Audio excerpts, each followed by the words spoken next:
Hey, welcome to All Pro Dad Podcast. My name is Ted Lowe, and I'm joined today by Mr. BJ Foster. BJ, Hey, welcome. Thank you.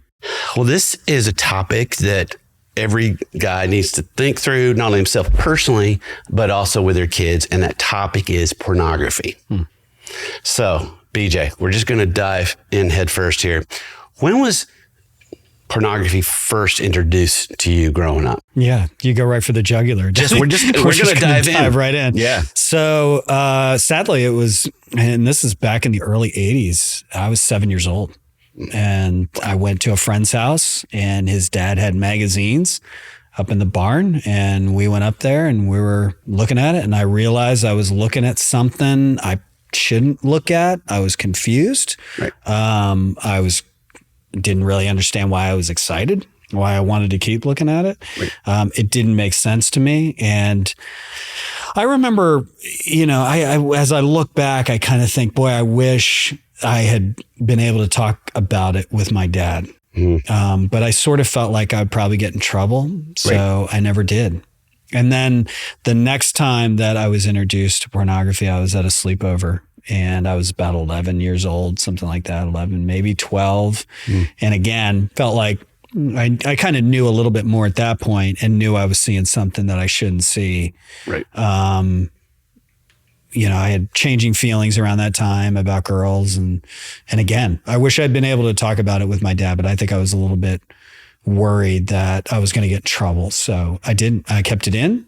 And so therefore I had to kind of deal with the shame of that and to walk alone in that. Right. Because your brain is seeing something that your emotional maturity or even your knowledge has no place to put, right? Right. My story, almost identical. First time was at a friend's house. His dad had them hid, in a place he knew about and every kid in the neighborhood knew about. So there was that. And there was a couple other dads. And so it was always dad's magazines. And so when I think about the difference between pornography when we were growing up versus pornography as kids are growing up now, it's availability, right? Yeah. You had to work to get it, but that's no longer the case. Pornography is readily available, as we know. Pornography is a multi-billion-dollar industry that is largely taboo. Yeah. Right? You think about the magazines that you and I were introduced to, they all went out of business because people had to pay for them. Now it's all the stuff is free and easy and accessible online. Right. Some staggering stats. According to the nationally representative survey of U.S. teens, 84% of teen boys and 57% of teen girls have viewed pornography. 84% of boys and 50% of girls. 62% of teens say no one has talked to them about the dangers of watching porn. Porn sites, this one blew me away. Porn sites get more traffic than Twitter, Instagram, Netflix, Pinterest, and LinkedIn combined. Porn is ever present. And because of that, we need to talk to our kids about this. But the question is, what do they already know? Right? And so that leads to our big question of the week is, what are kids saying about porn? What are kids saying about porn? Yeah.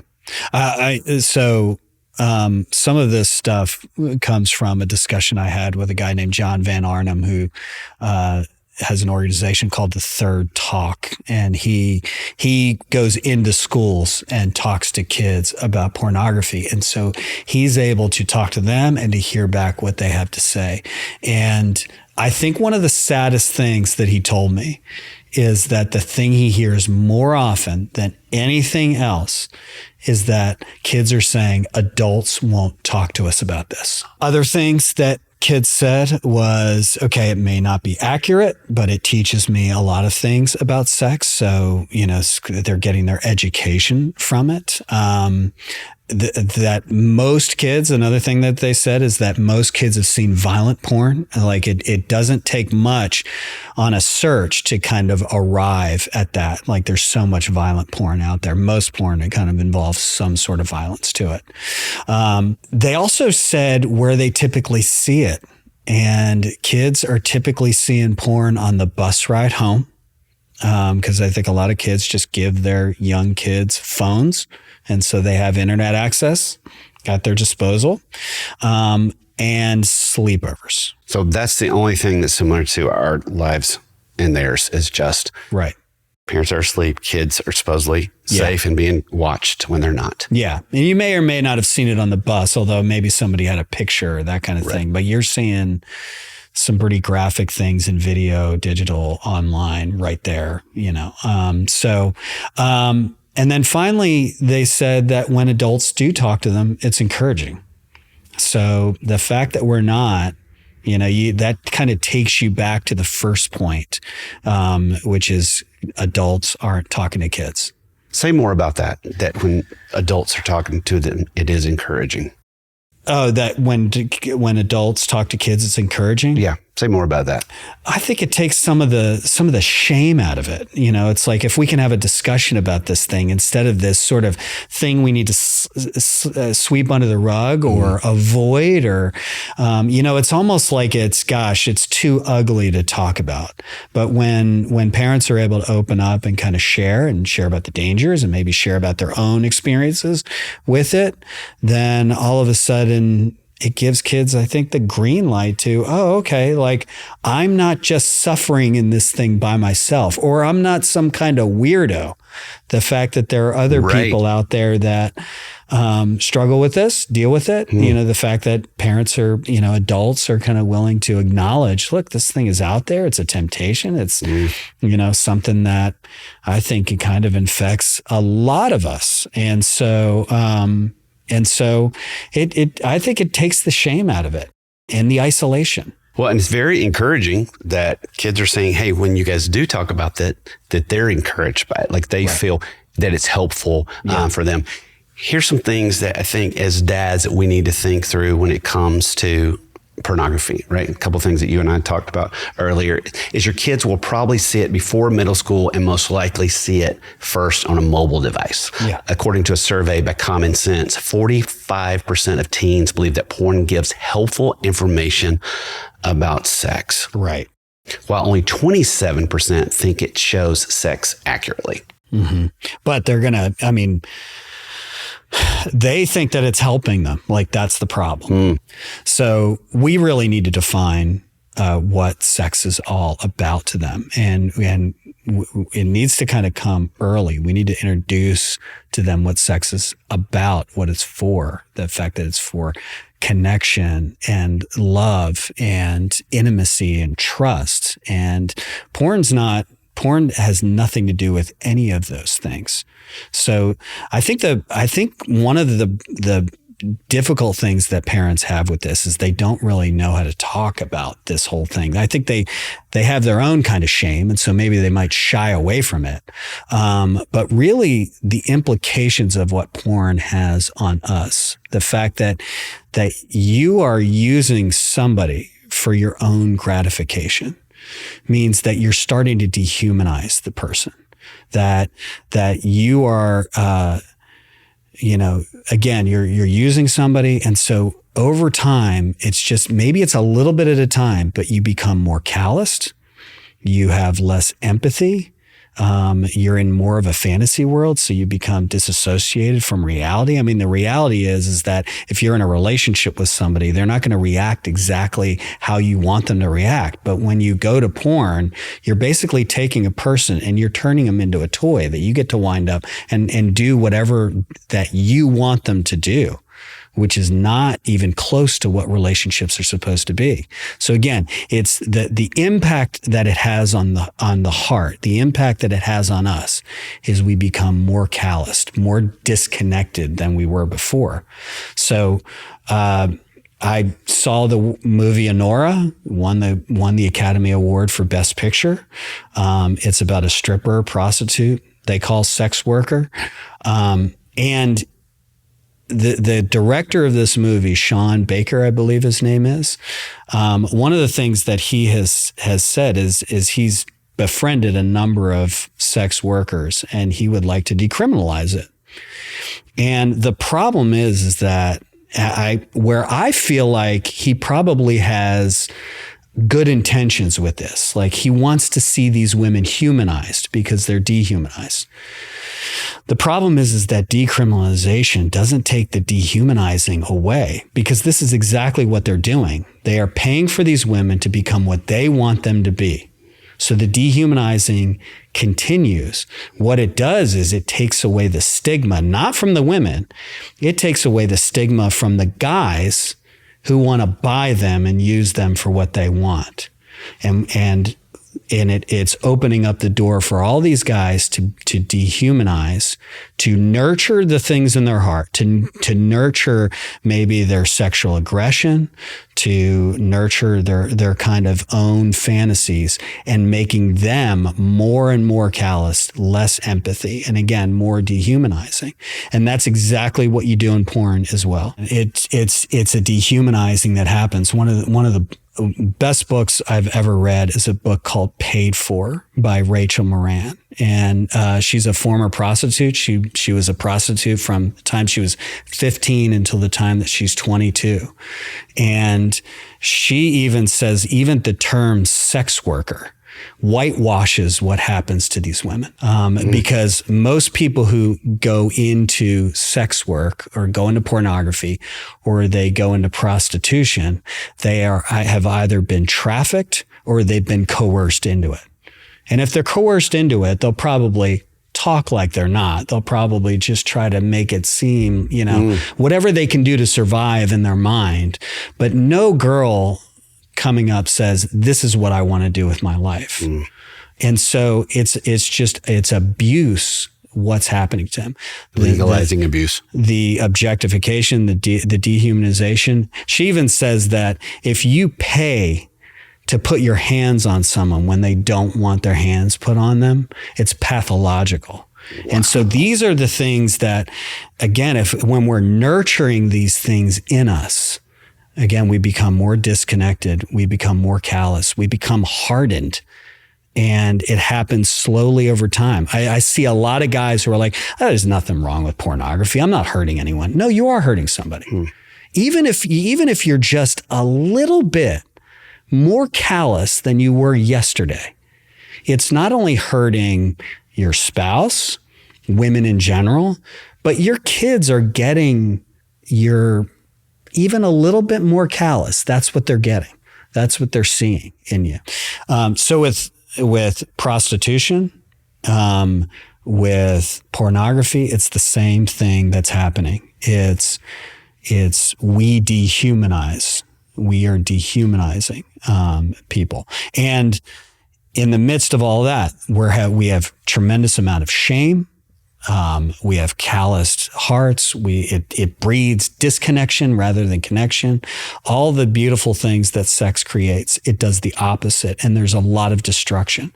There's destruction of relationships. There's destruction of our own morality. And unfortunately, porn is often romanticized in culture. I mean, even the show Friends talks about porn like it's some kind of punchline. Right. When people are really getting hurt. Right. So I think you're making the point. Kids are most likely going to see pornography. So either we're going to talk to them about it, and we should, or someone else is going to talk to them. Mm-hmm. A common sense study found that close to 60% of teens have never had a discussion about porn with a trusted adult. 60%. That to me is shameful. That is where I feel like we are failing our kids. Right. But here's the positive thing of this. The same study found that when a trusted adult did speak to kids about porn, it encouraged them to learn about sex and sexuality apart from pornography. So there's the yin and the yang of it, right? This is the thing of going, this is the way it's going. It doesn't have to be like that. So here's some action steps: is ask the right questions. Yeah. I think one of the best ways to start is, okay, what are your friends saying about porn? Or, has any of your friends ever talked about it, or any of your peers? Because it's an easier way, if we kind of go right at them. Hey, have you seen porn? Right. It feels like they're being interrogated. It feels like we're just coming right at them. They're going to be intimidated. They're going to try to, veer out of the way of that. But if we kind of subtly just kind of talk, hey, what do your peers, what do your friends kind of think about all of this? Have your friends ever encountered this stuff? And then you can kind of move on. Okay, have you ever encountered that? BJ, you bring this up this way of talking to our kids a lot in the episode. And I love it, especially for one of my kids. It's like, don't be too much in my face. That's good. What are your friends saying? I love that. And then I would also, off of that, say, what are your friends watching on YouTube? There's a couple years back, I think it was 2023, these hackers hacked into YouTube and were able to put pornography up there without YouTube knowing about it, because they put certain things like, I can't remember the words that they used, but it wasn't like, this is porn. It's like, this is instructional. This is helpful. And it took a while before YouTube finally was able to pick it up. They even had some Minecraft things in there, and it was, wow. kind of some graphic things at this. But here's kind of the misnomer that I think a lot of parents think. They sort of think, okay, if I have filters on everything, if I have protective software on things, it's going to keep my kids from seeing it. Here's the reality. Your kids are going to see it. You cannot put a filter on their friend's phone. You can't put filters on the stuff at their friends' houses. They're going to be out there in the world. They're going to see it. So if you really want to protect your kids from pornography, you have to prepare them for what they're going to see and how to handle it when they do. Right. Okay. That's good. So make sure that you're having these discussions, if you ever see this, and that's where these discussions of, hey, listen, Dallas Willard, who's a great theologian, said, we're all becoming a certain type of person. It's not a question of if, it's what type of person are we becoming? And the stuff that we pour into our heart, the stuff that we look at, the stuff that we listen to, the stuff that we ingest is going to determine the type of person that we are. So we need to ask our kids, what type of person do you want to be? And that is going to be directly tied with what you take in. And then we need to explain to them, hey, listen, here's the damage that pornography can do. All of the calloused heart stuff. Look, do you want to have good, fulfilling relationships in your life, or do you want to have disconnection? Because the reality is that porn leads to disconnection. Which do you want? Ask them the question and then say, look, here's the reality. And I've told this, by the way, I've told this to my kids. If you want to look at pornography, you're going to be able to do it without my knowledge. But the problem is it's going to lead to a lot of bad things. So, look, here's the reality. I don't know. My kids might have encountered it. They might be searching for it. But in my discussions with them, they're like, I try to avoid that stuff. Now, that might be the case. That might not be. But there's no foolproof plan to keep them away from this stuff. The only thing that you have to do is prepare them. And it comes in these conversations. Hey, what are your friends seeing? What are you seeing? And doing it without shame-inducing judgment. And I can't believe you saw what?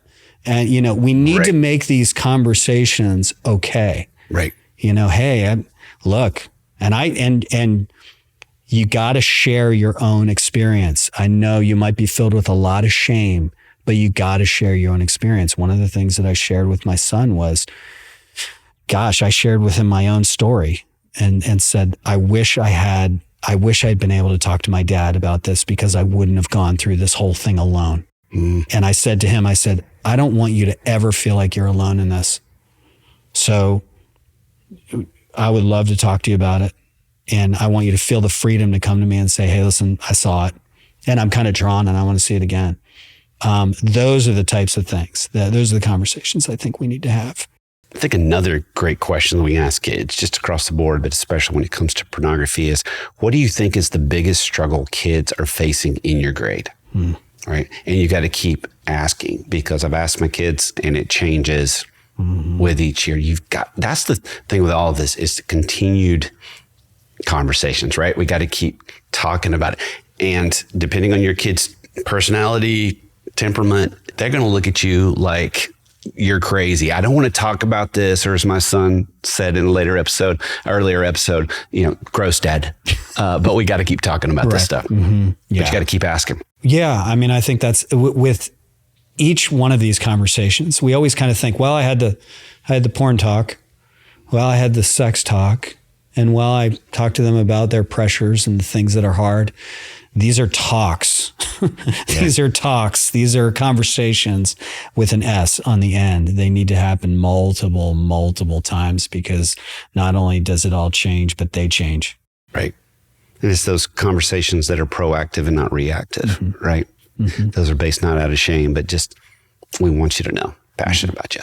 So basically the bottom line is we want to have conversations with our kid about what healthy sex looks like, and keep an open dialogue with our kids. It's not conversation, it's conversations. I love that. That's so important. It's not easy though, right? It's not easy, but it's so important. And I think our pro move of the week, and I think it's just to remember that our kid is not the enemy. Pornography is the enemy. Be open and honest with your kid about the true enemy, and help your kids avoid falling into these traps that is pornography, right? Yeah. I mean, I often talk about pornography like it's quicksand. Like it looks like a really nice beach, but when you step into it, you just step into it and you can just get stuck in it. Yeah. And the dad's got to be there to, I got you. I'm going to pull you out of it. You're not alone like we felt like we were. Right. So dads, once again, you're so important. BJ, thank you. This is tough conversation. Thank you for all the research you do, and thanks for being so open about it. Really appreciate it. Sure. And we want to let you know, if you want more resources, we've got a lot of articles on allprodad.com and other resources to kind of help journey with you on this. Once again, thank you for listening. We know that you and your kids will be glad that you did. Thanks again for listening to the All Pro Dad podcast. Behind every episode is our amazing team. Producer, Haley Mawat, audio and video editor, Buck Buchanan, and production coordinator, Corey Walliff. All Pro Dad is the fatherhood program of the nonprofit Family First. Along with our motherhood program, iMom, we exist to help you love your family well. So remember, if you have more questions than answers, then you're probably in the right place. See you next time.